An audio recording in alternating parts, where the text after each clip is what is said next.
안녕하세요. 반갑습니다. 말씀을 사모하는 여러분, 오늘도 말씀을 통해서 새 힘을 얻고 주님과 더불어 동행하는 주의 사람들이 되시기를 바랍니다. 오늘은 예레미야 16장부터 18장에 이르는 말씀을 통해 주님의 마음을 읽는 그런 시간이 되기를 바랍니다.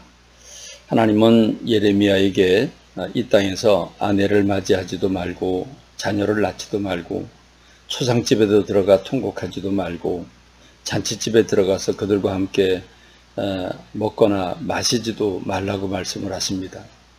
도대체 하나님은 왜 그러셨을까요?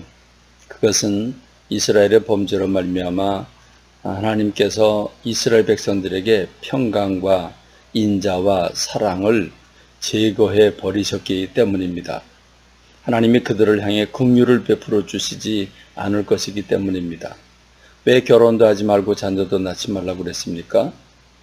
여러분, 예레미야 16장 4절에 보면 그들은 독한 병으로 죽어도 아무도 슬퍼하지 않을 것이며 묻어주지 않아 지면의 분토와 같을 것이며 칼과 기근에 망하고 그 시체는 공중의 새와 땅의 짐승의 밥이 되리라. 다시 말하면 전쟁이 일어나서 그 사랑하는 아내도 죽고 자녀도 죽고 할 텐데 결혼해서 뭐 하겠냐는 겁니다.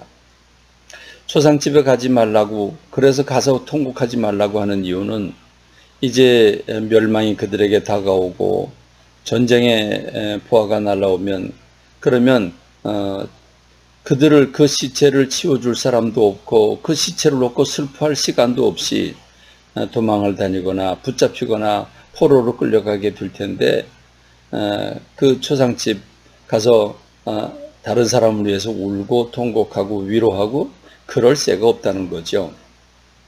그러니 잔치집은 더 말할 것도 없죠. 그런 상황에 무슨 결혼을 하고 잔치를 벌이고 그러겠습니까? 그럴 수 있는 상황이 안 되죠. 왜 이렇게 하나님이 진노하고 계십니까? 이스라엘이 우상을 숭배하고 하나님의 진노를 불태웠기 때문입니다. 하나님은 이렇게 말씀하시죠. 사람들이 묻기를 도대체 하나님이 왜 이렇게까지 하시냐, 이렇게 어마어마한 재앙을 우리에게 내리시는 이유가 뭐고 이렇게 우리를 벌 주는 이유가 뭐냐, 그렇게 묻거든 이렇게 대답을 해라. 하나님 말씀입니다.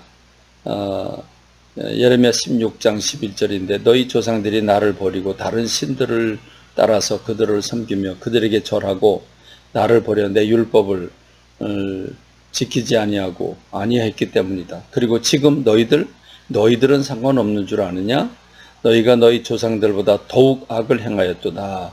보라, 너희가 각각 악한 마음의 완악함을 따라 행하고 나에게 순종하지 아니하였으므로 내가 이것들을 이 땅에서 쫓아내어 너희와 너희 조상들이 알지 못하던 땅에 이르게 할 것이라.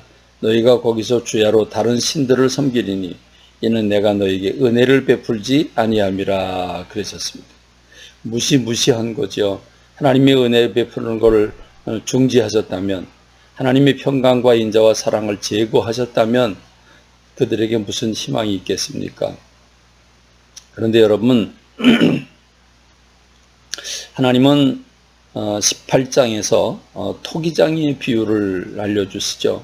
하나님께서 예레미야에게 말씀을 하십니다. 너는 토기장이의 집으로 가서 한번 봐라.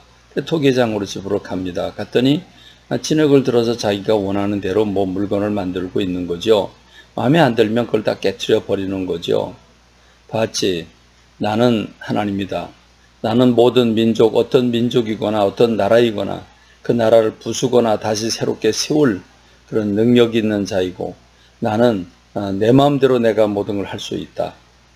그런데 주님은 이렇게 재앙을 선포하시면서 이 토기장의 비유를 보여주시면서 봐라, 그러므로 내가 이스라엘을 멸망시키기 위한 계획을 확실하게 세웠는데, 그런데 이스라엘 백성들이 회개하고 돌아오면 그럼 내가 내 계획을 취소할 수 있다.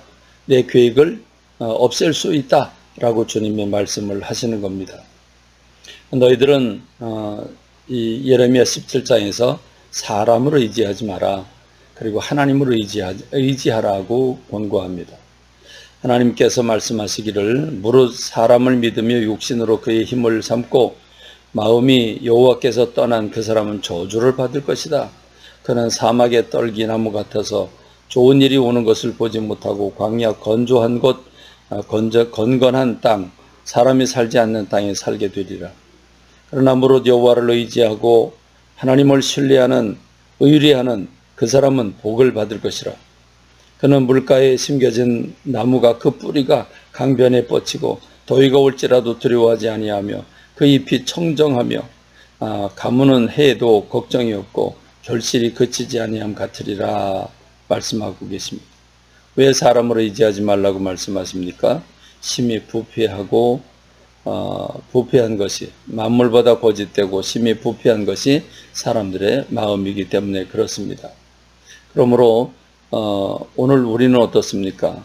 이런 이사야 선지 또 예레미야 선지 이런 선지자들이 우리에게 비치는 모습, 그것은 그 당시에 그 사람들에게 말을 했지만 그것은 오늘 우리들에게도 동일하게 적용이 됩니다. 우리 주님은 재림하실 것입니다. 그리고 자비와 긍휼이 없는 심판이 행해질 것입니다. 그 전에 우리가 하나님 앞에 바로 서고 순수하고 진실하고 깨끗한 영혼으로 주님 앞에 서서 회개하고 하나님의 사랑받는 우리가 되어야 될 것입니다. 은혜가 있을 때에, 회개가 상달될 때에, 성령님 역사하실 때에 우리가 하나님의 나라를 기억해야 됩니다. 특별히 17장에서 하나님은 안식일을 기억하고 반드시 지키라고 말씀하십니다. 안식일을 지키면 내가 영원히 거기서 살게 해주겠지만 너희가 안식일을 지키지 않으면 내가 그 성을 불태워 버리겠다라고 말씀하십니다. 오늘 주님의 주일을 기억하고 주님 예배자로 서는 저와 여러분이 되기를 바랍니다. 감사합니다. 오늘 말씀 맺습니다.